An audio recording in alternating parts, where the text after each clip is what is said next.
refer to, for example, second-hand products, about the abuse of safeguard measures.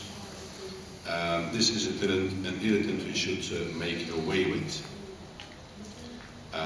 Obviously, several of these irritants are not compatible with WTO, but we are strategic partners, so we prefer to have a common solution, but then we should also make steps to that common solution, which means that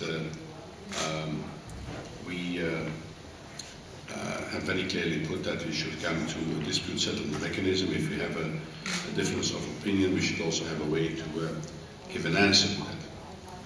And on the other hand, I also understand that Turkey is concerned that the FTAs which Europe is signing and negotiating across the world could affect their economic potential. We are looking at ways and means to have closer